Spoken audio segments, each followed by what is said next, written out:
एउटा डिफरेन्स हैन, it is the difference between analogue value of step size and the actual value of step size भनेको हामीले obtain गरेको analogue step साइजको analogue value कति हो र त्यसको चाहिँ एक्चुअल एनालग भ्यालु कति हो, त्यो स्टेप साइजको चाहिँ एक्चुअल भ्यालु कति हो त्यसमा चाहिँ फरक पर्छ। के अरे त्यसको डिफरेन्स हामीले चाहिँ अप्टेन गर्छौँ र यसलाई चाहिँ प्रायः जसो कस्तो भने एलएसपी को केसमा एक्सप्रेस गरिन्छ। It is often expressed or measured in terms of LSP and can be expressed in percentage. Differential linearity लाई हामीले percentage मा express गर्छौं।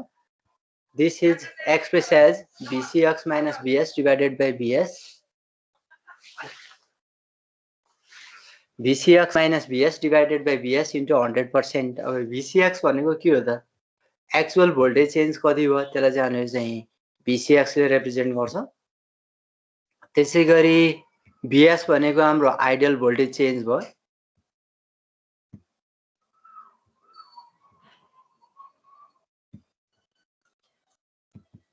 यो भनेको चाहिँ आइडियल भोल्टेज चेन्ज भयो नि, BCX भनेको चाहिँ एक्चुअल भोल्टेज चेन्ज भयो।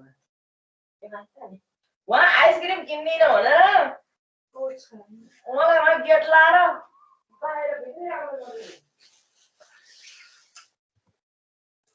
अब यसपछि इंटेग्रल लिनियरिटीमा जाउँ। Integral linearity it is the maximum deviation of the analogue output from the ideal transfer curve of DAC. कति डेविएसन हुन्छ त? मैक्सिमम डेविएसन हैन, जुन हामी यहाँ देख्छौं यो डटहरु लाइनहरु एउटा डायग्राममा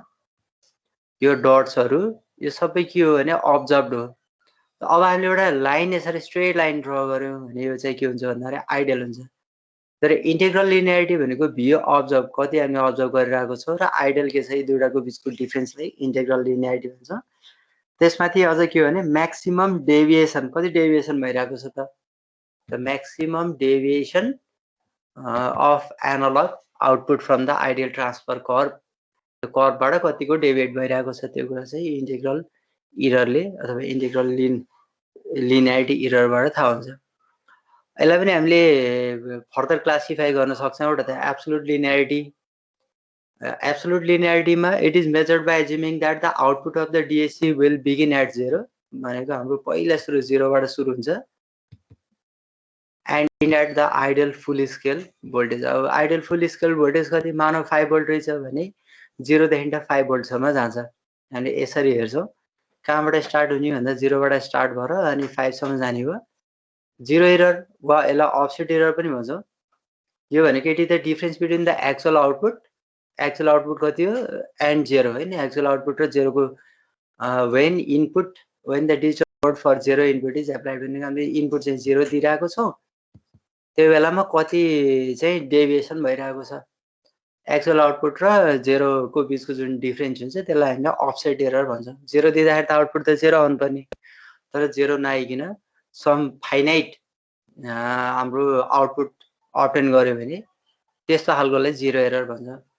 भनेको observe B observe minus B ideal, B ideal त हाम्रो कति हुनु पर्यो एक्ज्याक्टली 0 हुनु पर्ने। भनेपछि यो जुन अब हामीले यसलाई चाहिँ बाइनरीमा यसरी 0 0 0 यो 0 0 0 0 इनपुट दिँदाखेरि भएभरको सबै बिटहरु 0 हुँदाखेरि पनि आउटपुट चाहिँ 0 आएन। 0 भन्दा अर्को कुनै भ्यालु आयो भने त्यसलाई हामीले 0 एरर भन्छौं। र त्यो डिफरेन्स भनेको खास आउनुपर्ने कति 0 आउनुपर्ने भनेपछि भी अब्जर्भ माइनस 0 मानौ 0.3 आयो अरे भने 0.3 माइनस 0 गर्दा 0.3 हुन्छ, यो 0 एरर हुन्छ। त्यसैगरी फुल स्केल एरर। फुल स्केल एरर भनेको चाहिँ it is the difference between the actual output and ideal output voltage. यो पनि त्यही नै भयो आइडियल आउटपुट, तर जुन बेलामा हामीले चाहिँ फुल स्केल इनपुट इज एप्लाइड है, हामीले आउटपुट हैन यसमा इनपुट हुनुपर्ने हेरौँमा यहाँनेरि when full scale input is applied हामी इनपुट एप्लाइड गर्दाखेरि कति मानव 5 भोल्ट अरे 5 भोल्ट एप्लाई गरिरहेको छ भने कति डिफरेन्स आइरहेको छ त त्यहाँले लेख्नु पर्यो। एक्चुअल आउटपुट कति आइरहेको छ, आइडियल आउनु पर्ने कति हो, ती दुईटाको बीचको डिफरेन्स जुन बेला हामीले फुल स्केलको इनपुट एप्लाई गर्छौं एप्लाई गर्दाखेरि आउटपुट चाहिँ कति चेन्ज भयो भन्ने कुरा फुल स्केल एररले दिन्छ। त्यसैगरी गेन एरर भन्ने नेक्स्ट टर्म भयो। It is the difference between the gain of the actual and the ideal static input output characteristics. अब यो भनेको चाहिँ गेनको टर्ममा हुने भयो। गेन भनेको ratio of output to input हुन्छ। हैन। यो ठाउँमा difference between the gain of actual and ideal static input output characteristic. अब त्यो स्ट्याटिक इनपुट आउटपुट क्यारेक्टरिस्टिकबाट अब्टेन गरेको गेन र त्यसपछि गएर हामीले जुन अब्जर्भ गरिरहेको छौँ त्यसको गेन, ती दुईटाको केसमा अथवा गेन एररलाई हामीले सिम्पली दुवैमा V observe by V in minus V ideal by V in गर्दाखेरि दुवैतिर चाहिँ हामीले भी इनको यो गर्न सक्छौँ, कमन लिन मिल्छ। त सिम्पली यहाँ चाहिँ भोल्टेजको टर्ममा मात्रै पनि लेख्न सक्यो, V observe minus V ideal for input code भएरको सबै बिट हाम्रो 111 अनि अफसेट चाहिँ छँदै छैन, कति पनि त्यहाँ अफसेट एरर छैन भन्ने त्यो केसमा चाहिँ गेन एरर हामीले अब्टेन गर्न सक्छौँ। यो केसमा चाहिँ हामीले गेन एरर कति आइरहेको छ त? गेन एररको केसमा यता चाहिँ यो केसमा इनपुटले मल्टिप्लाई गरिरहेको हुन्छ एररलाई इन टर्म्स अफ भोल्टेजको टर्ममा एक्सप्रेस गर्ने हो भने इनपुटले मल्टिप्लाई गर्छ र डिफरेन्स आउटपुट कति आयो अनि एक्चुअल कति आउनु पर्ने थियो, यी दुईटाको बिचको डिफरेन्स है। गेन एररमा हामी यहाँ ट्याक्कै गेन भनेर त युनिटलेस हुन्छ, तर यहाँ हामीले चाहिँ के गरिरहेको छौँ इन टर्म्स अफ भोल्टेज कति त यहाँ त भी अब्जर्भ माइनस भी आइडियल भन्दाखेरि युनिटलेस क्वान्टिटी त हुन्न, भोल्टेज नै हुन्छ जहाँ हामीले इनपुटले मल्टिप्लाई गर्छौँ त्यो नै के हुन्छ भन्दाखेरि डिफरेन्स हुन्छ, भी अब्जर्भ माइनस भी आइडियल हुन्छ। सर र इन्टेग्रल लिनियरिटीबाट स्टार्ट गरौँ, कति डेभिएसन भयो, म्याक्सिमम डेभिएसन कति त? अब्जर्भ हामीले जुन हरेक केसमा भी अब्जर्भ माइनस भी आइडियल भन्ने नै छ। यसरी देख्दाखेरि के देखियो, इन्टेग्रल एरर भनेको कति आइरहेको छ र आउनुपर्ने कति हो त्यसको बिचको डिफरेन्स। त्यसै गरी अर्को हामीले के को फर्ममा एक्सप्रेस गर्न सकिन्छ भने एब्सोल्युट लिनियरिटी भन्ने एउटा टर्म भयो। यसका तीनटा फर्दर टर्म्सहरू छन्, जेरो, फुल स्केल र गेन। यो तीनटा टर्ममा हामीले लेख्न पर्छ।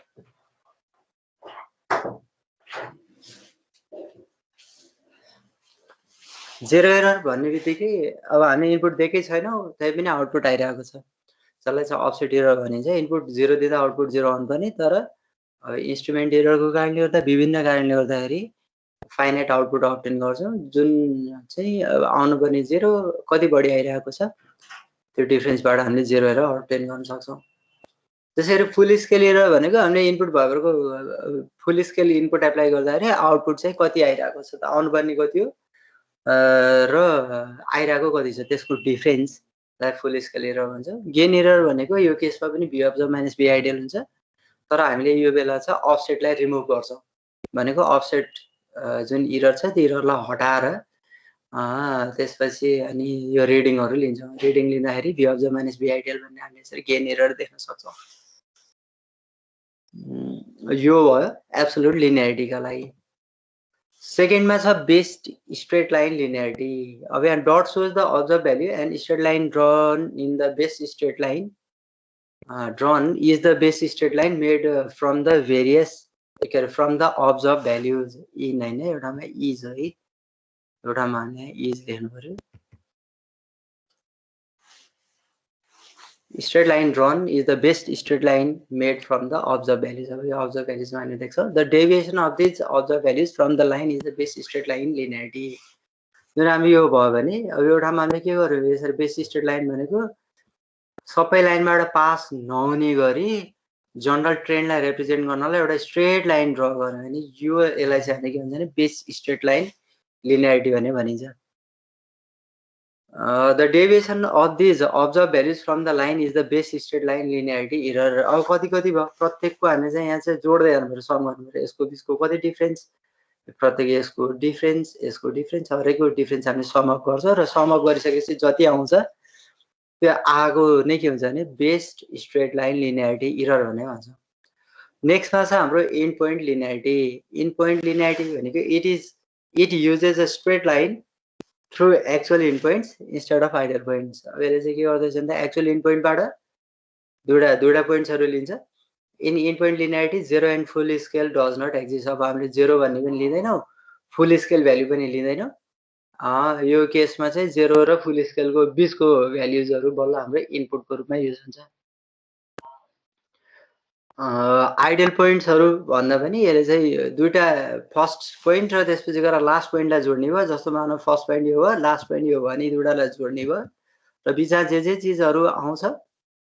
त्यो पोइन्ट्सहरू अब बिचमा पर्न सक्छ, यी अब्जर्भ भ्याल्युहरूलाई इन्टरसेक्ट गर्न नै सक्छ त्यो लाइनमा पर्न नै सक्छ वा नपर्न पनि सक्छ यो कुरा चाहिँ।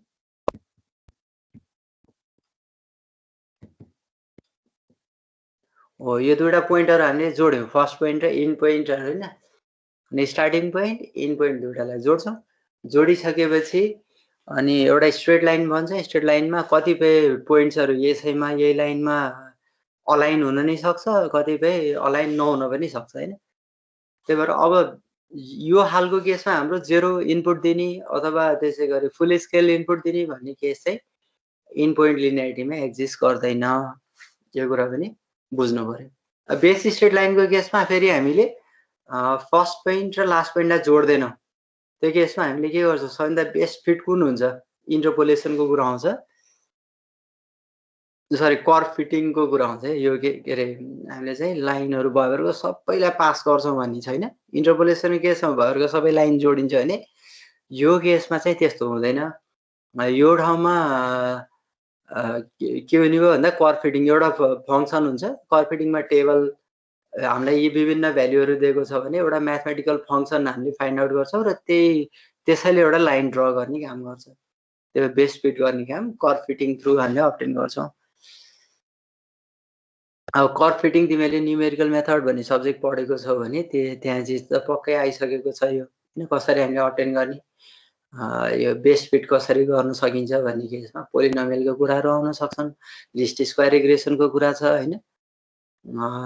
त्यो चिज चाहिँ त्यसैबाट हामीले यसरी लाइन ड्र गर्न सक्छौँ। पोइन्ट्सहरू सबै थ्रु पास नगरिकन एउटा बेस्ट फिट हामीले ड्र गर्न सक्छौँ। अब यो डायग्राम हेरौँ, जस्तो एनालग आउटपुट छ भने अब यहाँ चाहिँ हामीले यतापट्टि डिजिटल इनपुट बोर्ड छ, यी सबै डटेड लाइनहरू चाहिँ अब्जर्भ भ्यालु भयो भने यो लाइन चाहिँ हामीले जसरी ड्र गरिरहेको छ, this is the best fit straight line हामीले देख्छौँ। यो अर्को केसमा पनि हामीले देख्छौँ। अब फर्स्ट केस र फर्स्ट र लास्ट दुईटा जोडिएको छ भने इन पोइन्टको कुरा आयो। बेस्ट फिटमा चाहिँ हाम्रो अब यो केसमा फर्स्ट लाइन पर्न पनि सक्छ, नपर्न पनि सक्छ र फर्स्टलाई लास्ट चाहिँ जोडिनै पर्छ भन्ने यो बेस्ट फिटमा त्यस्तो हार्ड एन्ड फास्ट केही पनि छैन। जोडिन पनि सक्छ, नजोडिन पनि सक्छ। त इन पोइन्ट लिनियरिटीको केसमा चाहिँ हामीले फर्स्ट र लास्टलाई दुईटालाई जोड्छौँ अनि त्यसपछि गएर बिचका पोइन्ट्सहरू पर्न सक्छन्, नपर्न पनि सक्छन्। यसमा 0 र फुल स्केलको कुरा आउँदैन।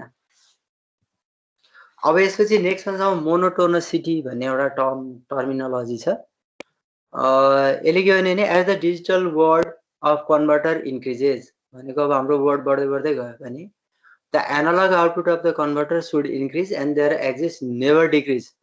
Between one conversion step to next unless input decreases. अब इनपुट नघटिन्जेलसम्म हाम्रो जुन कन्भर्टेड भएको भ्यालु छ त्यो घट्ने ट्रेन्डै देखिँदैन। त्यही भएर यहाँ नेभर डिक्रिज भन्ने एउटालाई मैले हाइलाइट गरेको छु। यस्तो खालको हामीले एउटा ट्रेन्ड देख्छौँ। मोनोटोनसिटी भन्ने कुरा, मोनोटोनिक डाइभर्जेन्सको कुरा चाहिँ न्युमेरिकल मेथडमा नि आउँछ। जसले के भन्छ भन्दा एकचोटि बढेपछि बढेको बढै भइरहन्छ। मोनोटोनसिटीमा त पहिला 1 हुन्छ, एउटा सिंगल डिजिटबाट डबल डिजिट अनि त्यसपछि गएर 3 डिजिटबाट 4 डिजिट अनि त्यसपछि 4 5 अनि त्यो हिसाबमा बढ्दै बढ्दै जान्छ के। 1 होला, 1 पछि चाहिँ 100 को रेन्जभित्र होला, अनि 1000 को रेन्जमा होला, 10,000 को रेन्जमा होला, 20,000 को अथवा 1 लाख को रेन्जमा होला, यसरी बढ्दै जान्छ। कन्भर्ज हुनुको सट्टा त्यो के हुन्छ भने घट्दै घट्दै जान्छ। यो केसमा पनि मोनोटोनिसिटीको केसमा हामीले जुन डिजिटल वर्डलाई कन्भर्ट गर्नुपर्ने हो, कन्भर्ट गर्दै जाँदाखेरि जुन आउटपुट आउनुपर्ने आउटपुट बढेको बढै हुन्छ र डिक्रिज हुने फेनोमेना नै देख्दैनौँ हामीले। कुन बेलासम्म जबसम्म हामीले इनपुटलाई घटाउँदैनौँ त्यो बेलासम्म यो बढेको बढै भइरहन्छ। Since the slope of the transfer characteristics is never negative it is called monotonicity. अब यो स्लोप ट्रान्सफर क्यारेक्टरिस्टिकको स्लोप चाहिँ नेगेटिभै नहुने भएको कारणले गर्दा यो एउटा इन्क्रिजिङ ट्रेन्डमा जाने भएको कारणले यसलाई हामीले मोनोटोनसिटी भन्यो। सेकेन्डमा हाम्रो डाइनामिक क्यारेक्टरिस्टिक्सको कुरा छ। यहाँ केही टर्मिनोलोजिजहरू छन्, जस्तो कन्भर्जन टाइम भन्यो। कन्भर्जन टाइम भनेको in digital to analogue converter the digital word is applied on the input to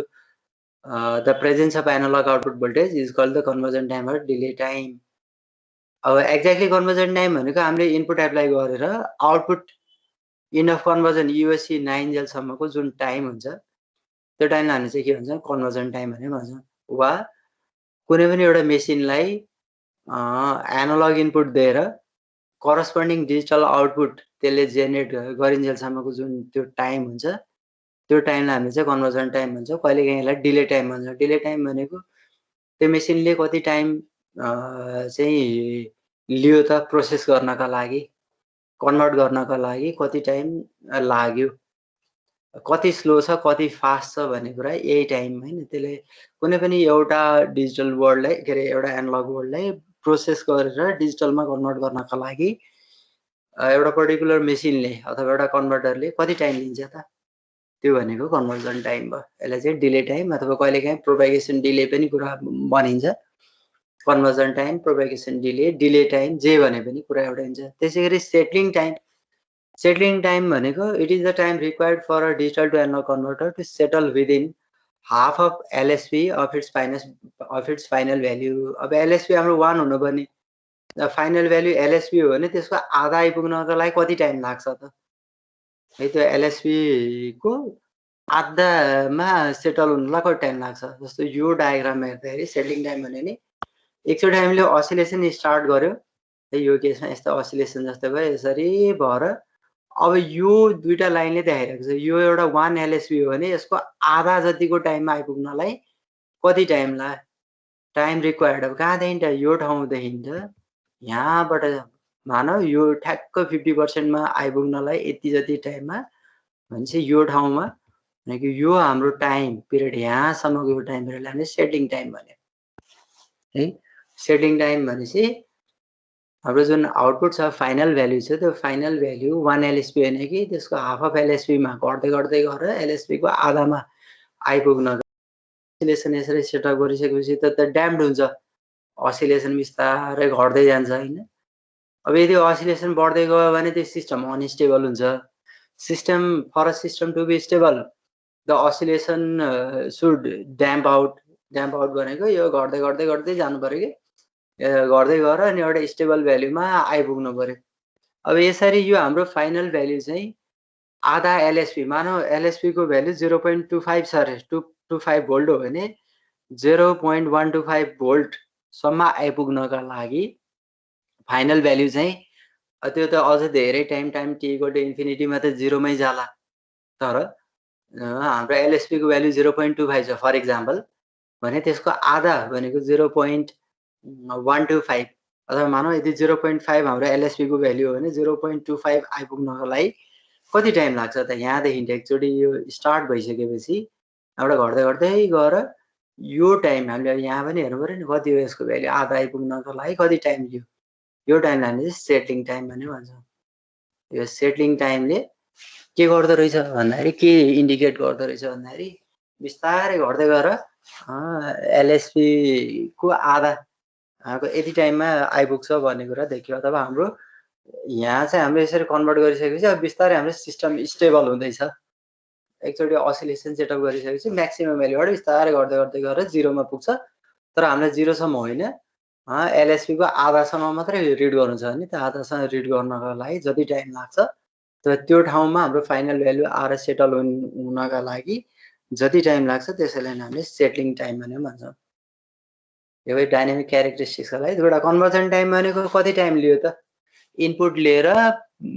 त्यो इनपुटलाई प्रोसेस गरेर आउटपुट प्रड्युस नगरिन्जेलसम्मको लागि एउटा सिस्टमले कति टाइम लिन्छ त्यो कन्भर्जन टाइम भयो। सेटिङ टाइम भनेको चाहिँ आधा एलएसपी सम्म एकचोटि फाइनल भ्याल्यु अब त्यहाँ चाहिँ असिलेसन सेटअप गरेको छ त्यो घट्दै घट्दै गएर एलएसपी को आधा वेटसम्म पुग्नको लागि कति टाइम लाग्छ सेटिङ टाइम। त्यसै गरी मोनोटोनोसिटी भनेको चाहिँ हामीले एकचोटि वर्ड कन्भर्ट गर्दाखेरि हामीले यदि इनपुट घटाएको छैन भने कन्टिन्युअसली हाम्रो आउटपुट त बढेको बढै हुन्छ। त्यो एउटा नेभर डिक्रिज भन्ने एउटा टेन्डेन्सी हामीले देख्छौँ।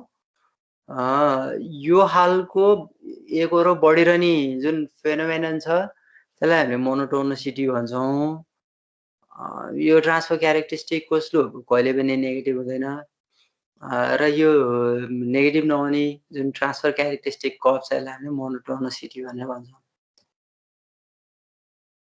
अब हामी लास्ट च्याप्टरमा आइपुग्यौँ। केही कन्फ्युजन छ अगाडिकोमा केही टर्मिनोलोजिजहरू नबुझेको छ भने तिमीहरूले सोध्न सक्छौ होइन। तिमीलाई चाहिँ केही क्वेसन सोध्नका लागि टाइम दिन्छु यदि छ भने। छैन भने हामी च्याप्टर 1 तिर जान्छौँ।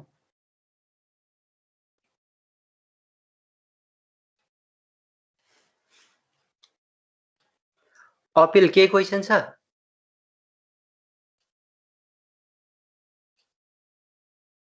सुनिरहेको हजुर छु। सर। के क्वेशन छ? के नबुझेको छ भने सोध। छैन, डेटा मान्न गएको ढुक्क भइन्छ। ल अब तिमीहरूले पढ्नु पर्यो। अब सबसे समस्या के भयो भन्दाखेरि तिमीहरूको जहाँ चाहिँ अडको हुने हो कि इभनको हुने हो, पहिला समस्या चाहिँ त्यहाँनिर छ है। सुरुमा अडको होला जस्तो छ। ओके, च्याप्टर 1 मा म अलिकति आउटलाइनहरू के चिज हामी पढ्छौँ भन्ने कुरा देखाउँछु। हाम्रो सिलेबस यही नै हो। मैले प्रत्येक च्याप्टरमा यसरी सिलेबस राखिदिएको छु है। फर्स्टमा हाम्रो बायस सर्किट सुटेबल फर आइसी डिजाइन। आइसी डिजाइनका लागि चाहिने बायस सर्किटहरू के हुन् त्यो एउटा हामी त्यो बारेमा पढ्छौँ। त्यसपछि सेकेन्डमा विडलर करेन्ट सोर्स भन्ने छ। थर्डमा डिफरेन्शियल एम्प्लिफायरहरूको बारेमा पढ्छौँ। त्यसै गरी एक्टिभ लोड भन्ने चाहिँ फोर्थमा छ भने फिफ्थमा चाहिँ हामी आउटपुट स्टेजेस भनेर पढ्छौँ। Total teaching hours 6 teaching hours छ। अब यिनै चिजमा हामी फोकस हुन्छ। बायस सर्किट सुटेबल फर आइसी डिजाइन। अब हामीलाई चाहिँ किन सुटेबल सर्किटहरू खोज्नु पर्यो त्यो बारेमा पहिला अलिकति ब्याकग्राउन्ड छ। त्यो ब्याकग्राउन्ड लिएर जुन हामीले पहिला बायस सर्किटहरू हेर्थ्यौँ बाइपोलर जङ्सन ट्रान्जिस्टरको, ती बायस सर्किटहरू आइसी डिजाइनका लागि त्यति सुटेबल हुँदैन। आइसी भने इन्टिग्रेटेड सर्किट टेक्नोलोजीमा सकेसम्म विभिन्न टेक्नोलोजी लजिक फ्यामिलीजहरू तिमीले डिजिटल लजिकमा पनि पढेको छ। जस्तो इक्जाम्पलका लागि resistor transistor logic, diode logic, diode transistor logic, अनि त्यसपछि इमिटर कपल्ड लजिक हैन, त्यसपछि ट्रान्जिस्टर लजिक टिटिएल भन्ने हुन्छ। अनि कम्प्लिमेन्ट्री मेटल अक्साइड सिमस यो देख्छौँ। इन्टिग्रेटेड इन्जेक्सन लजिक आइएल, यस्ता थुप्रै लजिक फ्यामिलीजहरू देख्छौँ। अनि अहिले हामीले जस्तो मोबाइलहरूकै कुरा गर्ने हो भने मोबाइलको प्रोसेसर चाहिँ हाई एन्ड प्रोसेसरहरूमा कति भन्दा 5 न्यानोमिटरसम्मको आइसक्यो। आइफोन 12हरूमा युज हुने माइक्रो प्रोसेसरहरू 5 न्यानोमिटर टेक्नोलोजी भन्छ। अब 5 न्यानोमिटर भन्नुको अर्थ कस्तो हुन्छ भन्दाखेरि यो विशेष गरी ग्यापिङको कुरा आउँछ क्या। एउटाको बेस हैन, एउटाको बेस र त्यसपछि गएर अर्कोको बेसको बिचको डिफरेन्स कति त, ती कति नजिक हामीले राख्न सक्छौँ। अब जति नजिक राख्दै गयो त्यति धेरै नै के हुन सक्छ भन्दा एउटाले अर्कोलाई कहीँ न कहीँ इन्टरफेयर गर्न सक्छ। मान्छे एउटाले अर्कोलाई इन्टरफेयर नगरिकन के गर्नु पर्यो, स्मुथली अपरेट गर्नु पर्यो। विभिन्न ट्रान्जिस्टर्सहरू अपरेट गर्नु पर्यो। जुनसुकै लजिक गेटहरू हामीले हेऱ्यो भने लजिक गेटहरू केबाट बनेको हुन्छ भन्दाखेरि ट्रान्जिस्टरहरूबाटै बनेको हुन्छ। चाहे हाम्रो बेसिक गेट के अरे युनिभर्सल गेटहरूको कुरा गर्दाखेरि न्यान्ड गेट, नर गेटको कुरा गर्छौँ। न्यान्ड गेटमा, नर गेटमा हामीले सिमस गेटहरू युज गरेको छौँ भने पनि त्यहाँ चाहिँ के हुन्छ भन्दाखेरि पी र एन गेटहरू त्यहाँ मिलेर न्यान्ड गेट बनेको हुन्छ अथवा नर गेट बनेको हुन्छ। र जुन ती प्यासिभ एलिमेन्टहरू हुन्छन्, प्यासिभ एलिमेन्टको कुरा गर्दा क्यापेसिटरको कुराहरू, रेसिस्टरको कुराहरू भयो। यी रेसिस्टर क्यापेसिटरहरूले बढी ठाउँ ओगट्छ र तिनीहरूलाई चाहिँ एकदमै सानो बनाउने हामीसँग कुनै त्यस्तो आइसी टेक्नोलोजी छैन। यसले के भन्यो भने यदि हामीले पुरानो खालको त्यो सर्किट युज गर्ने हो भने त्यहाँ त थुप्रै रेसिस्टरहरू हुन्छन्। त्यसै गरी कप्लिङ क्यापेसिटरका कुराहरू आउँछ हैन, लार्ज कप्लिङ क्यापेसिटर, बाइपास क्यापेसिटरहरूका कुराहरू आउँछन्। यी सबै हामीले चाहिँ राख्नु पर्यो। अब यदि हामीले त्यसरी बिजेटी युज गर्ने हो भने त रेसिस्टर चाहिँदो रहेछ, कप्लिङ क्यापेसिटर चाहिँदो रहेछ, बाइपास क्यापेसिटरहरू चाहिँदो रहेछ। यो अहिलेको करेन्ट टेक्नोलोजीमा सम्भवै छैन। त्यही भएर रेसिस्टरलाई, क्यापेसिटरहरूलाई अहिलेको टेक्नोलोजीले कम्प्लिटली एलिमिनेट गर्छ, हटाइदिन्छ। With present IC technology, it is impossible to fabricate large capacitors as it is uneconomical to manufacture large resistance. And अब large resistance एकदमै सानो ठाउँमा एक त त्यसले ठाउँ पनि बढी ओगट्छ, त्यसमाथि त्यस्तो बनाउनका लागि खर्च पनि बढी लाग्छ। त्यो भएर भाइबरको सबै चिजलाई केले रिप्लेस गरिदिन थाल्यो भने रेसिस्टर क्यापेसिटरलाई भाइबरको सबै ट्रान्जिस्टरले रिप्लेस गरिदिने। कहीँ कतै पनि यस्ता प्यासिभ एलिमेन्ट्सहरू नराख्ने। यदि राख्नु पर्यो भने आइसी भन्दा बाहिरपट्टि राख्ने, तर आइसी भित्र मेन बोर्ड भित्र चाहिँ योहरू नराख्ने, अथवा जुन मेन चिप हुन्छ चिप भित्र चाहिँ राख्दै नराख्ने भन्ने त्यो कन्सेप्टमा अहिलेको टेक्नोलोजी अगाडि बढिरहेको छ। यदि रेसिस्टर र क्यापेसिटर नै राख्न पर्ने भएको भए अहिलेको यो 5 न्यानोमिटरको रेन्ज अथवा 5 न्यानोमिटर जुन टेक्नोलोजीवाला छ 5 न्यानोमिटरको कुरा आइरहेको छ अहिले बजारमा लेटेस्ट, यो एचिभ गर्नै सकिँदैन थियो। किनभने रेसिस्टरले बढी स्पेस ओगट्थ्यो, क्यापेसिटरले पनि बढी स्पेस त्यहाँ लिन्थ्यो। अब एउटा रेसिस्टर एउटा क्यापेसिटर राख्ने ठाउँमा हामीले थुप्रै ट्रान्जिस्टर्सहरू फ्याब्रिकेट गर्न सकिन्छ। त्यही भएर तिनीहरूलाई कम्प्लिटली एलिमिनेट गरियो। त्यसै गरी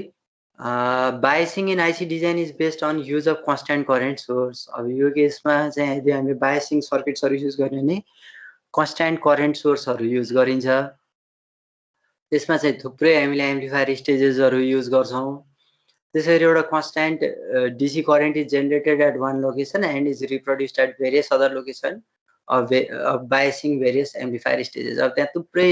एम्प्लिफायर स्टेजेसहरू छन् भने एउटा त हामीले रिफरेन्स करेन्ट सोर्स राख्छौँ,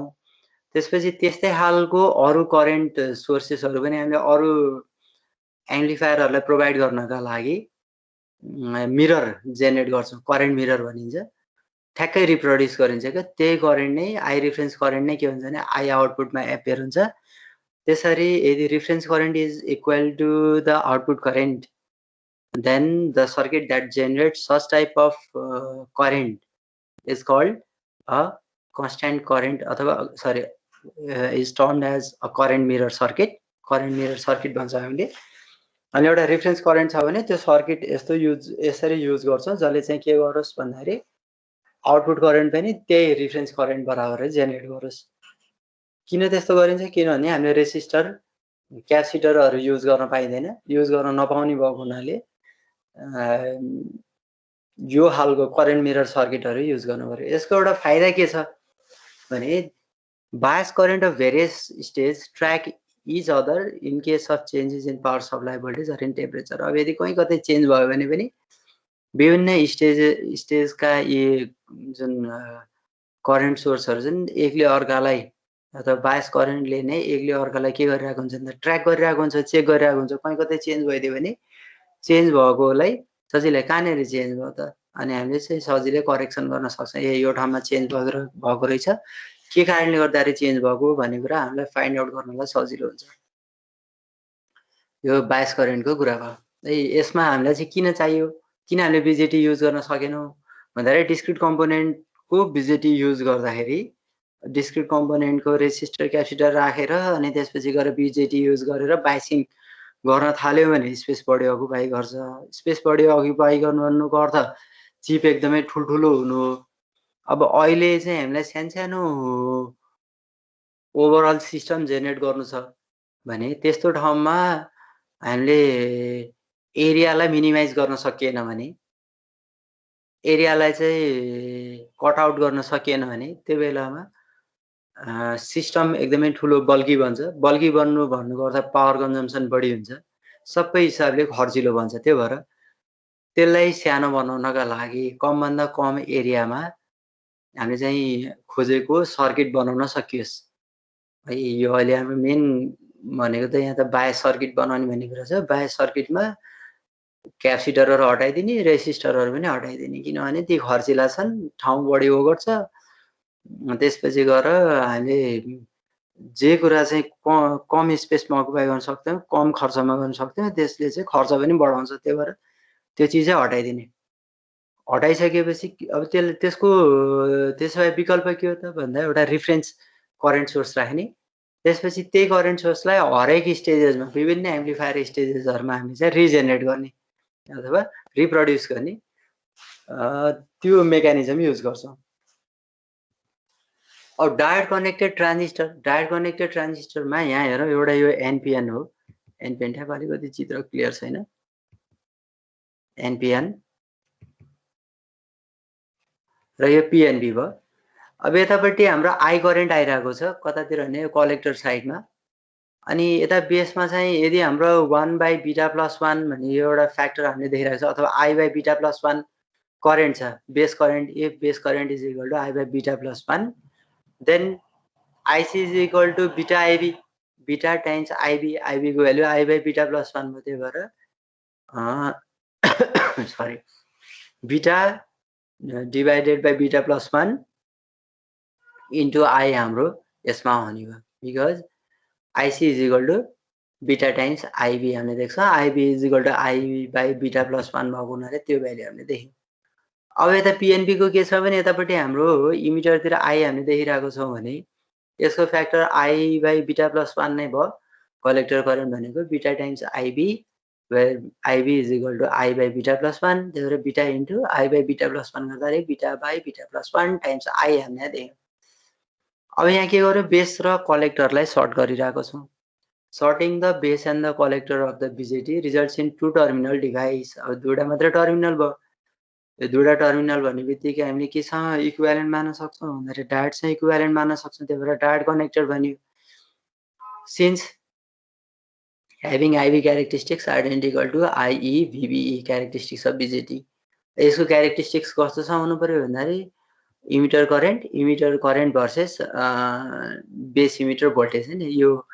यी दुईटाको जस्तो क्यारेक्टरिस्टिक कर्भ आउँछ त्यस्तै यो सर्किटले पनि जेनेरेट गर्नु पर्यो त्यो खालको हाम्रो कर्भ देखिन पर्यो अनि अब बीजेटीलाई हामीले चाहिँ एक्टिभ मोडमा अपरेट गरिरहेको छौँ अब यसरी एक्टिभ मोडमा अपरेट गर्दाखेरि यहाँ हेरौँ अघि भने जस्तै यहाँ कहीँ कतै रेसिस्टर वा क्यापेसिटर इम्प्लिमेन्ट भएको छैन सिधै हामीले यहाँ के गरिरहेको छौँ भने एउटाको बेसलाई त्यही यसैको कलेक्टरमा सर्ट गरिरहेको छौँ यतापट्टि नि यसको बेसलाई गएर यसको कलेक्टरमा सर्ट गरिरहेको छौँ अनि the current I divides between the base and the collector अब यो केसमा हाम्रो चाहिँ के हुने भने करेन्ट दुईटामा डिभाइड हुने भयो बेस र कलेक्टरमा डिभाइड हुन्छ to the value beta of the BJT अब यो भ्याल्युमा यो चाहिँ के हुने भने डिभाइड हुने भयो अब यसको डायग्राम यहाँ हेरौँ यो आई रिफरेन्स त्यति क्लियर देखिएको छैन है यो आई रिफरेन्स हो दिस इज आई रिफरेन्स हामीले एउटा रिफरेन्स एप्लाई गर्यौँ यहाँ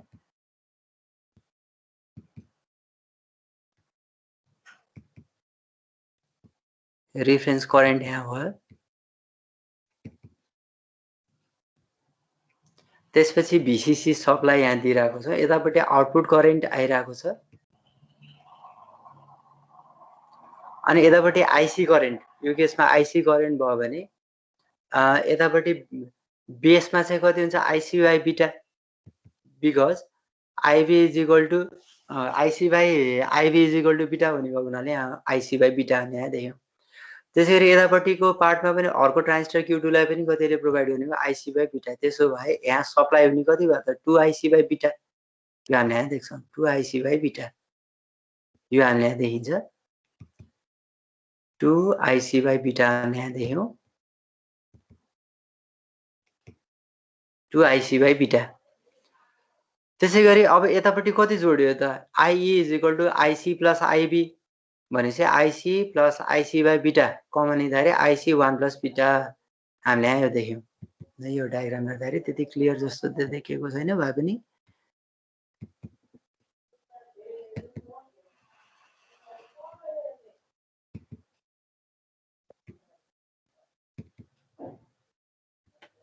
यतापट्टि पनि आइसी 1 प्लस बीटा किनभने हाम्रो यतापट्टि आई नट करेन्ट पनि यो करेन्ट मिरर सर्किट भएको हुनाले यता जति हाम्रो आई रिफरेन्स भनेको आइसी करेन्ट हो भने यो ठाउँमा पनि के हो नि भयो आई नट भनेको आइसी करेन्ट यसले जेनेरेट गर्छ करेन्ट मिरर भनेपछि यसले यता इनपुट जति करेन्ट छ reference current is equal to IC and I naught is equal to यो पनि कति हुने भयो आइसी हुने भयो अथवा आई रिफरेन्स करेन्ट हामीले यहाँ देख्छौँ यो हामीले यहाँ देख्छौँ टोटल करेन्ट भनेको आइसी इक्वल टु 1 प्लस के अरे आई इज इक्वल टु आइसी 1 प्लस 1 बाई बीटा यतापट्टि आइसी 1 plus 1 by beta Q1 Q2 हामीले देख्यौँ यो डायग्राममा हामीले देख्यौँ है अब यो यसो सर्किटको एक्सप्लेनेसन हेरौँ circuit in which the output current is forced to be equal to supply current is called the current mirror circuit. अब यो केसमा हाम्रो current mirror के भने यताबाट यसरी यो बीचमा हामीले राख्यौं भने मिरर गरे जस्तै यसको मिरर इमेज यतापट्टि इनपुट करेन्ट जति आइरहेको छ आउटपुट करेन्ट पनि त्यही आइसी नै आइरहेको छ आई रेफरेन्स भनेको आइसी बराबर छ यही आइसी करेन्ट नै यहाँ चाहिँ यता एप्लाई भइरहेको हुन्छ यहाँ देख्छौं के रे यतापट्टि आउटपुटमा आइरहेको छ अनि it consist of two match transistors दुईटा म्याच ट्रान्जिस्टर्स छन् Q1 र Q2 दुईटा transistor this is Q1 transistor Q1 transistor Q2 match भनेपछि बफरको सबै प्रोपर्टी सेम हुन्छ एउटै ब्याचमा एउटै मेटेरियल युज गरेर बनाएको ट्रान्जिस्टरलाई हामीले म्याच ट्रान्जिस्टर भनेर भन्छौं जसको के गरेको छ भने बेस र इमिटरहरू एक आपसमा टाइ अप गरिएको छ भने यसको बेस र यसको कलेक्टर इमिटर भनेको मैले कलेक्टर र बेस यसको बेस र यसको कलेक्टर त्यसैगरी फर्स्टमा मात्रै हामीले यसरी सरी यो केसमा यसको कलेक्टर र यसको बेस यसको त्यसैगरी यसको कलेक्टर यसको बेस दुईटा टाइ अप गरेको भन्ने देखाए Q1 को बेस र Q1 को कलेक्टर त्यसैगरी Q2 को बेस र Q1 को कलेक्टर हाम्रो चाहिँ टाइ अप भएको छ यो हामीले यहाँ देख्छौं यो सर्किटमा अनि Q1 is connected as a diode by shorting the collector to each base भनेपछि प्रत्येकको बेसमा त्यसको Q1 को कलेक्टर गरेर जोडेको छ त्यसलाई चाहिँ डायोड कनेक्टेडको रूपमा युज गरेको छ current mirror is fed with a constant current source I reference and output is taken from the collector of the Q2 अब यसको आउटपुट कलेक्टर Q2 बाट हामी अब्टेन गर्यो करेन्ट मिरर कन्फिगरेसन भन्ने बित्तिकै हामीले यो हालको फर्मेटमा यसरी जोडेको छौं है यतापट्टि यो हामीले यहाँ जोड्यौं सिंगल करेन्ट मिरर भन्ने त ओभरअल यो सबै सर्किट भयो जहाँ चाहिँ एउटाको कलेक्टर गरेर त्यसको बेसमा आफ्नै बेसमा र अर्को म्याच ट्रान्जिस्टरको बेसमा पनि गएर कनेक्टेड भइरहेको छ यसरी कनेक्टेड भइसकेपछि circuit fed by the collector of Q2 should ensure active mode operation for Q2 at all times by keeping its collector voltage higher than that of the base अब base भन्दा चाहिँ के हुनु पर्यो हायर हुनु पर्यो collector voltage higher हुनु पर्यो अब हामीलाई के थाहा छ भने I नट करेन्ट भनेको IC हुन्छ I naught is equal to IC is equal to beta IB जुन हामी यहाँ लेख्यौं हैन I naught is equal to IC that is equal to beta IB then I reference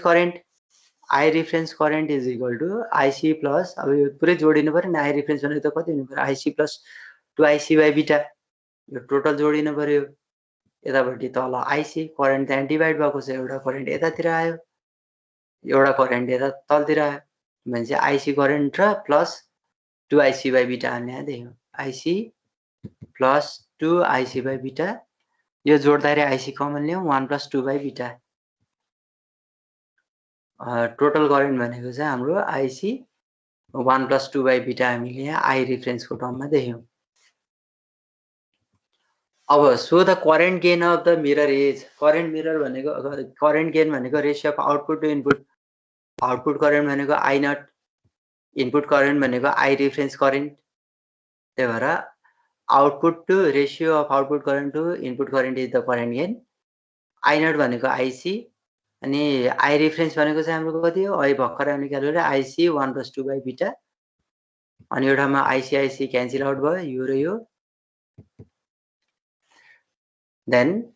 1 by 1 plus 2 by beta अब यदि beta को value एकदमै large भयो if it is several times greater than 1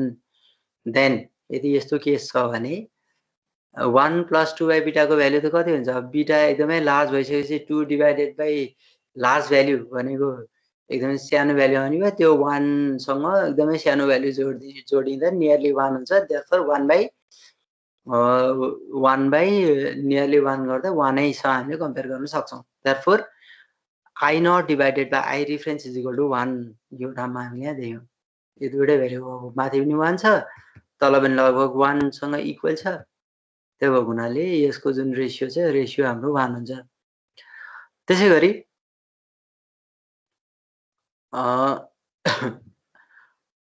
अब I naught is equal to I reference यसलाई त हामीले यता राइट साइडमा लग्यौं यति भइसकेपछि I naught is equal to I reference obtain गर्यौं त्यसो हो भने यदि हामीले फाइनाइट बिटाको इफेक्ट लिँदाखेरि र अर्ली इफेक्ट जहाँ चाहिँ हामीले बिए भन्छ Early voltage or correction factor भन्छ यदि त्यस्तो हुने भने I naught is equal to I reference by 1+2 by beta 1 plus V naught plus BCC minus VB divided by BA यो चाहिँ इम्पेरिकल फर्मुला थ्रु आएको हो अब इम्पेरिकल फर्मुलाले यो करेक्सन हुनुपर्छ भन्ने कुरा यहाँ देखाइरहेको छ इम्पेरिकल फर्मुलाको ठ्याक्कै डेरिभेसन जस्तो देखिँदैन यदि टर्मसम्म त हामीले देख्यौँ यहाँ माथिपट्टिको तर यसलाई चाहिँ करेक्सन गर्नका लागि यो फ्याक्टर पनि इम्पेरिकली आई नट चाहिँ यति आउँछ भन्ने कुरा एक्ज्याक्टली आई रेफरेन्स नआइकन हाम्रो यो चिजहरू पनि हुन्छ फाइनाइट बिटा छ त्यसपछि अर्ली इफेक्टहरू छ भने ल्याबमा हेर्दाखेरि हामीले के देख्छौँ भने एक्ज्याक्ट भ्याल्यु चाहिँ exactly I naught equal to I reference आउँदैन तै पनि केले फरक पार्दो रहेछ भन्दा I reference by 1+2 by beta into 1 plus V naught plus BCC minus BB by BA यो खालको हामीले देख्छौँ this is through the empirical relationship है त्योबाट अब्टेन गरिन्छ यो भयो करेन्ट मिररका लागि करेन्ट मिररमा I naught is equal to I reference चाहिँ कसरी अब्टेन गरियो भन्ने केस त्यहाँबाट यदि बिटाको भ्यालु एकदमै लार्ज छ भने त्यो बेलामा आई नट चाहिँ आई रेफरेन्ससँग बराबर हुन्छ आउटपुट भोल्टेज भनेको रेफरेन्स भोल्टेजसँग बराबर आउँछ होइन भने त्यो बेलामा चाहिँ हाम्रो आई नट भनेको ठ्याक्कै आई रेफरेन्स हुँदैन यो फ्याक्टरहरूले पनि एफेक्ट गर्छ यो बेलामा हाम्रो ठ्याक्कै मिररै जस्तो मिरर भनेको दुरुस्तै इनपुटमा रेफरेन्स करेन्ट जे दिएको थियौँ यतापट्टि आउटपुटमा पनि त्यही आउँछ भन्ने कुरा चाहिँ हुँदैन यो धेरै फ्याक्टरले एफेक्ट गर्दो रहेछ एउटा चाहिँ बिटाले फाइनाइट भनेको एकदम लार्ज छैन सानो छ भने पनि त्यो बेला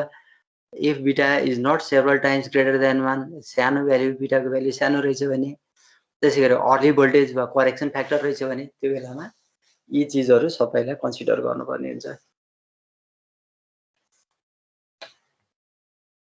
यो भयो सिम्पल करेन्ट मिरर अथवा सिंगल करेन्ट मिरर भन्ने भन्छ त्यसपछि नेक्स्टमा छ current steering circuit current steering सर्किटमा हामीसँग दुईटा पावर सप्लाई हुन्छ एउटा बीसीसी हुन्छ अर्को माइनस बीई हामीले दुईटा देख्छौँ है अनि एज्युमिङ हाई बिटा अब यो केसमा transistor Q3 supply this current to any load as long as voltage at the collector does not exceed that at the base भनेको बीसीसी माइनस बीई3 यो ओभरअल भोल्टेज चाहिँ जुन कलेक्टर भोल्टेज छ यो कलेक्टर भोल्टेज योभन्दा बढी हुनु भएन बीसीसी माइनस बीई3 योभन्दा बढी हुनु भएन त्यो बेलासम्म Q3 ले रेफरेन्स करेन्ट जहाँ पनि प्रोभाइड गर्न सक्ने रहेछ त्यसै गरी to generate DC current twice the value of I reference अब हामीलाई चाहिँ कति चाहियो भने 2 टाइम्स आई रेफरेन्स अब्टेन गर्नु छ भने two transistors Q5 and Q6 each of which is matched to Q1 are connected in parallel and combination forms a mirror with Q1 यो डायग्राम हामी अलि पछाडि हेर्छौँ यहाँ कसरी जोडिएको हुन्छ भन्ने केसमा Q1 Q2 त्यसै गरी Q3 Q4 हैन Q1 र Q3 हाम्रो PNP ट्रान्जिस्टर छ भने NPN ट्रान्जिस्टर Q2 र Q4 हाम्रो यो हालको चाहिँ यो डायग्राम यहाँ Q2 र Q4 चाहिँ NPN ट्रान्जिस्टर देख्छौँ Q3 बाट फ्लो हुने करेन्ट हाम्रो I1 करेन्ट त्यसै गरी यसको कलेक्टरतिर गएको Q4 को कलेक्टरमा गएको करेन्ट भनेको I2 करेन्ट त्यसपछि गएर Q5 र Q6 को कम्बाइन्ड कलेक्टर करेन्ट हाम्रो I3 करेन्ट अनि त्यसपछि गएर Q7 Q8 Q9 को कम्बाइन्ड कलेक्टर करेन्ट भनेको चाहिँ I4 करेन्ट हामीले यहाँ देख्छौँ यसरी जोडिएको छ अब एउटा VCC हामीले माथि जोडिरहेको छौँ प्रत्येक PNP ट्रान्जिस्टरका लागि अनि यो सबै यो माइनस VE भनेको ग्राउन्ड गरे जस्तै भयो यो केसमा माइनस VE हामीले कुन एप्लाई गरेको छौँ भन्दाखेरि Q2 को इमिटरमा Q4 को इमिटरमा Q7 को इमिटरमा यसरी कनेक्ट गरिरहेको छौँ यसरी बल्ल यसले चाहिँ स्टियरिङ करेन्टको रूपमा काम गर्छ है यसरी हामीले चाहिँ के गरिरहेको छौँ भन्दाखेरि यहाँ बेसहरु है फेरि सबैको बेसहरु कनेक्टेड छ Q1 को बेस Q3 को बेस Q5 को बेस Q6 को बेस यी सबैको बेसहरु एक आपसमा टाइड अप छ त्यसै गरी Q2 Q4 Q7 Q8 Q9 यी सबैको बेसहरु पनि एक आपसमा टाइड अप भइरहेको छ यो जुन चिज चाहिँ यहाँ एक्सप्लेन गरेको छ twice the value of I reference 2 times the Q5 and Q6 Q5 र Q6 हामीलाई यहाँ Q5 Q6 यी दुईटा यहाँ चाहिँ के गरिरहेको छ जोडेको छ दुईटाको बेस अनि त्यसपछि गएर यी दुईटाको इमिटर जोडिएको छ त्यसरी हामीलाई 3 टाइम्स अब्टेन गर्नु छ भने यतापट्टि के हुन्छ Q7 Q8 Q9 को तीनटाको कलेक्टरलाई जोडेको छ र तीनटाको फेरि बेस पनि जोडिरहेको छ हामीले देख्छौं to generate DC current twice the value of I reference 2 times the Q5 and Q6 each of which is matched to Q1 are connected in parallel and combination forms a mirror with Q1 Q1 छ mirror बनाउँछ भने नि यसले Q1 सँग चाहिँ यसले mirror बनाइरहेको छ यो एउटा त्यसैगरी अब हामीलाई यो पनि के गर्नु पर्यो नि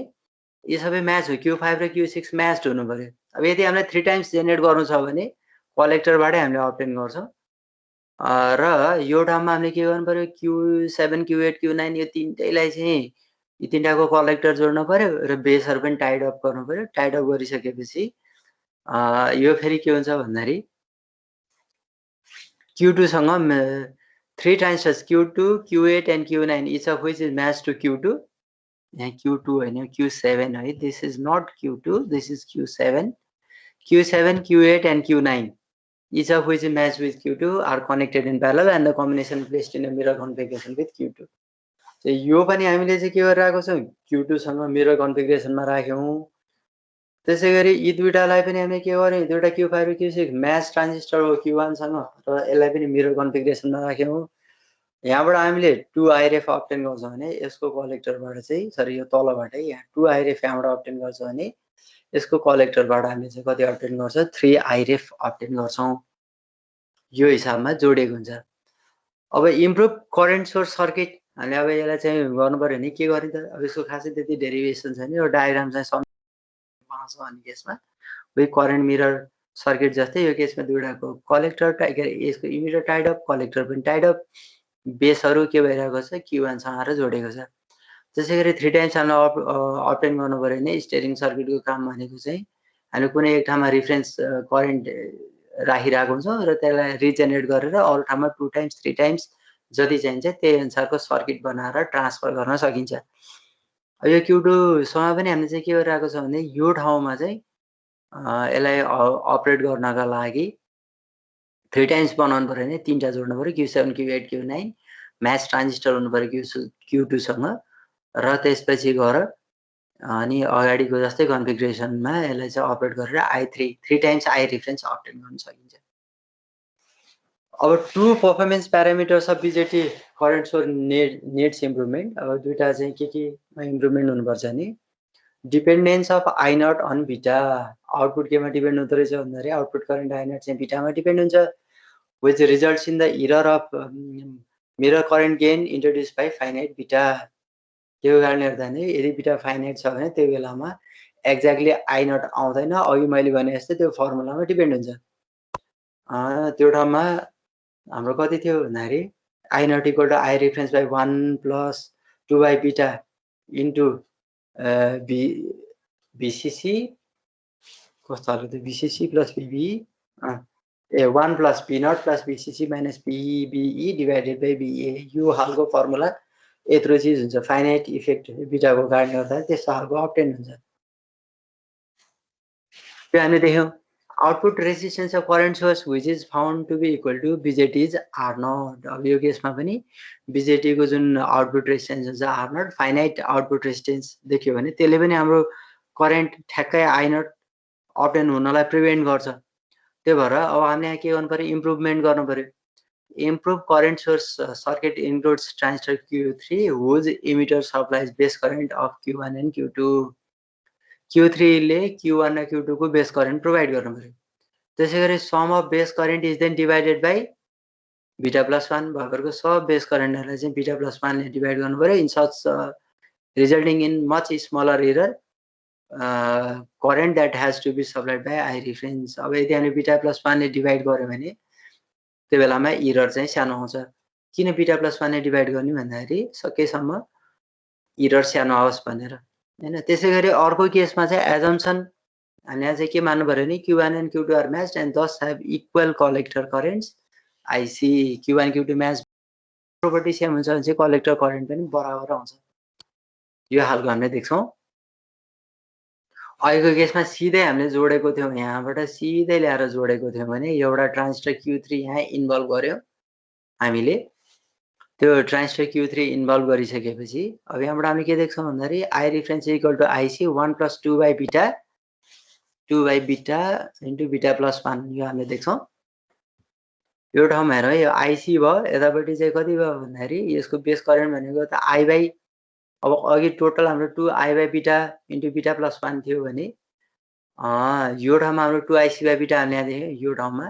अहिलेको त्यही डायग्रामलाई हामीले यहाँ करेक्सन गरिरहेको छौँ IC by बीटा यता यता IC by बीटा टोटल भनेको 2IC by बीटा हुने भयो यहाँबाट हामीले अब 2IC यही हामीले रिलेसनसिप देख्छौँ यो IC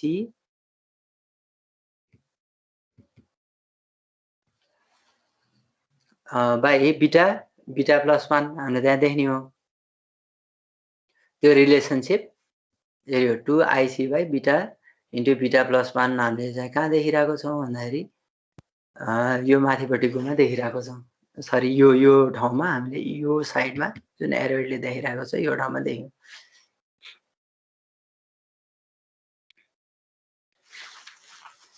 त्यो ठाउँमा अनि यतापट्टि करेन्ट आउटपुट करेन्ट भनेको त I0 भनेकै कति हुन्छ I0 इक्वल टु IC हुन्छ जो हामीले यति चाहिँ करेक्सन गर्यौँ त्यसो भने I0 by I reference भनेको कति हुने भयो भन्दाखेरि 1 + 2 by beta square plus beta हामीले यहाँ चाहिँ देख्छौँ यो ओपन गर्यो हैन जुन हामीले रिलेसनसिप देख्यौँ IC कमन लिने बित्तिकै हाम्रो के हुने टोटल भनेको IC plus 2IC by beta into beta plus 1 गरेर जोड्दाखेरि कति आयो IC कमन बाहिर आयो common IC 1 + 2 by beta into beta plus 1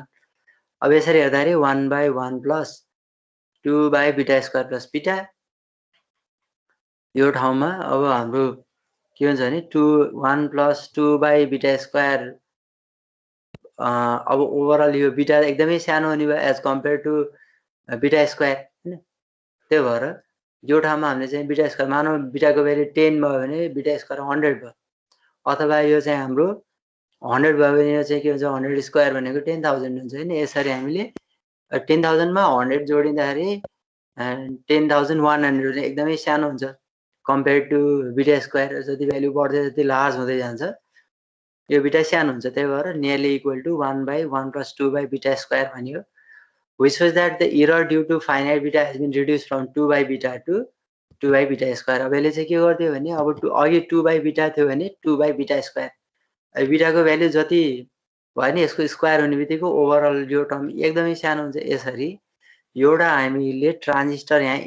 involve गर्दाखेरि सिधै जोड्नुभन्दा एउटा ट्रान्जिस्टर राख्दाखेरि यसले चाहिँ के गर्दो रहेछ भन्दा इररलाई मिनिमाइज गर्ने काम गर्दो रहेछ यो चाहिँ हामीले देख्छौँ यो चाहिँ इम्प्रुभमेन्ट हान्ने अथवा इम्प्रुभ करेन्ट सोर्स सर्किट भन्छ अघि हामीले चाहिँ करेन्ट सोर्स सर्किटमा हेर्दा सिम्पल के देखेको थियौँ भने यहाँ सिधै जोडेको थियौँ कलेक्टर र बेस जोडेको थियौँ भने यसको सट्टामा हामीले एउटा ट्रान्जिस्टर ल्याएर जोड्यौँ ट्रान्जिस्टर ल्याएर जोडिसकेपछि यहाँ 2IC by बीटा भन्ने बित्तिकै त 2IC by beta into beta plus 1 हामीले अब्टेन गर्छौँ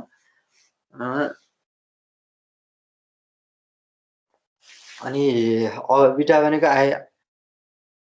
IB by IE को जुन हाम्रो रिलेसनसिप छ त्यही अनुसार हामीले यहाँ एप्लाई गर्छौँ है ल आजलाई चाहिँ हामी यति नै गरौँ हैन यहाँ केही नबुझेको क्वेसन छ भने सोध अर्को क्लासमा चाहिँ हामी यहीँबाट कन्टिन्यू गर्छौँ सकेसम्म अर्को क्लासमा हामी यसलाई कन्क्लुड गर्ने कोसिस गर्छौँ नभए नि अब त्यस्तो हतार केही नि भएन त्यो नि हामी बिस्तारै स्लोली जान्छौँ है कहीँ केही कन्फ्युजन छ भने मैले सोध सर त्यो ट्रु आरएमएस डिटेक्सनमा के भन्थ्यो ट्रु आरएमएस डिटेक्सनमा हजुर हजुर ट्रु आरएमएस डिटेक्सनमा धेरै पहिलाको भयो है त कहाँनिर छ म पहिला यसलाई चाहिँ मिनिमाइज गर्छु नि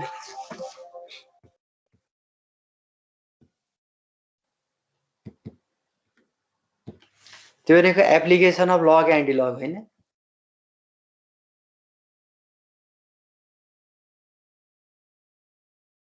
मलाई जस्तो लाग्छ एप्लिकेसनै हो जस्तो लाग्छ कि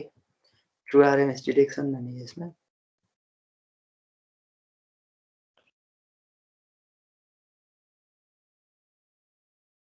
यसपछि नै हो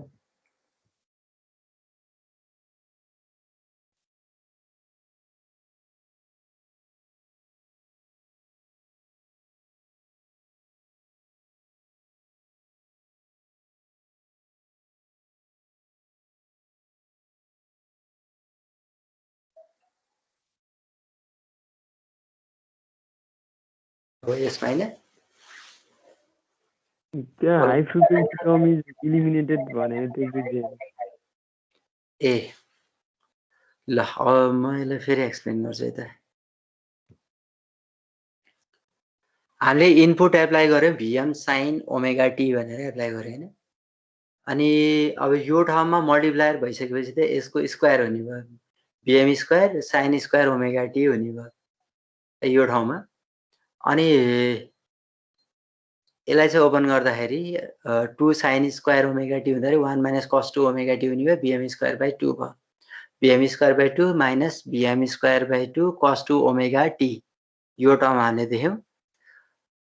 यो ठाउँमा अब हाम्रो हायर फ्रिक्वेन्सी कम्पोनेन्ट भन्ने केस कस्तो भयो भने यसको फ्रिक्वेन्सी यहाँ चाहिँ कहीँ कतै त्यस्तो फ्रिक्वेन्सीको टर्मै छैन भिएम स्क्वायर बाई 2 भन्ने टर्म हामीले यो ठाउँमा ट्रिगोनोमेट्रिक टर्मै देखेनौँ तर यो ठाउँमा त्यहाँनिर सर त्यहाँनिर high frequency term is eliminated भनेपछि हजुर तपाईँको त्यो ओमेगा त 0 तिर हुन पर्यो हैन ओमेगा सुन न ओमेगालाई जति भ्याल्यु भयो भने मानौ ओमेगाको भ्याल्यु चाहिँ पाई बाई 2 भयो भने पाई बाई 2 इन्टु 2 गर्दाखेरि त 2 पाई भयो हैन यसै त्यसको त 2 टाइम्स भयो नि त कस 2 ओमेगा अनि भने हामी यहाँ हेर्दाखेरि यो 2 ओमेगा भनेको फ्रिक्वेन्सी त यही भयो यो भ्याल्यु भयो भने अब यसले चाहिँ के हिसाबमा एलिमिनेट गर्ने कुरा गर्यो भन्दाखेरि यसको कम्पेरिजनमा दुईटाको कम्पेरिजनमा एउटा चाहिँ भिएम स्क्वायर बाई 2 भन्ने कम्पोनेन्ट अर्को चाहिँ भिएम स्क्वायर बाई 2 इन्टु कस 2 ओमेगा टी यसमा त फ्रिक्वेन्सी कम्पोनेन्ट छ चाहिँ अनि यस्तो खालको लो पास फिल्टर सेलेक्ट गर्नु पर्यो जसले चाहिँ के गरोस् भन्दाखेरि यहाँ त लगभग यहाँ केही पनि छैन नि यसमा त कुनै फ्रिक्वेन्सी कम्पोनेन्टै छैन यसलाई चाहिँ हामीले लो फ्रिक्वेन्सी कम्पोनेन्ट टर्म भन्यो अथवा फ्रिक्वेन्सी लेस टर्म भन्यो यो ठाउँमा त केही न केही एक त ओमेगा थियो भने 2 टाइम्स ओमेगा हुने बित्तिकै फ्रिक्वेन्सी त त्यसै डबल भयो त्यो भएर यदि हामीले लो पास फिल्टरमा ओमेगावालालाई मात्रै पास गर्ने बनाएको भए नि 2 टाइम्स ओमेगा हुँदाखेरि यसले यसलाई ब्लक गर्छ भने त्यो इन्टेन्सन चाहिँ यहाँ हो अथवा यसको यो सेन्टेन्सको मिनिङ चाहिँ त्यति नै हो मानौ यसले चाहिँ ओमेगासम्मकोलाई पास गर्थ्यो त्यही ओमेगा भनेर हामीले कति मान्यौँ कुन एउटा भ्याल्यु हुनसक्छ सेट गर्न सक्छौँ हामीले ओमेगाको भ्याल्यु हामीले सिम्पली पाई मान्यो अरे ओमेगा हाम्रो पाई छ अनि तर अब यहाँ हाम्रो त 2 ओमेगा आयो भनेपछि 2 टाइम्स पाई अथवा ओमेगा त 2 पाई एफ हुन्छ के अरे भनेपछि 2 पाई एफ गर्दाखेरि फ्रिक्वेन्सी कति छ मानौ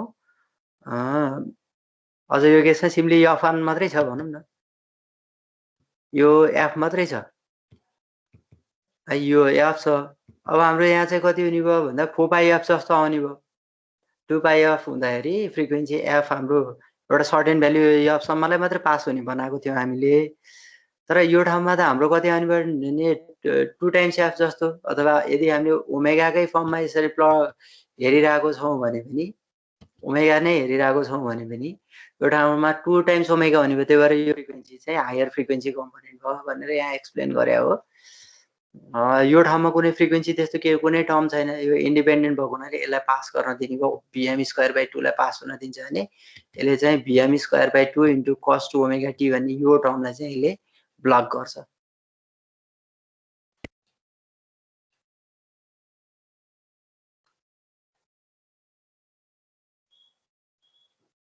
अरु कुनै ठाउँको सोधे पनि हुन्छ है कन्फ्युजन छ भने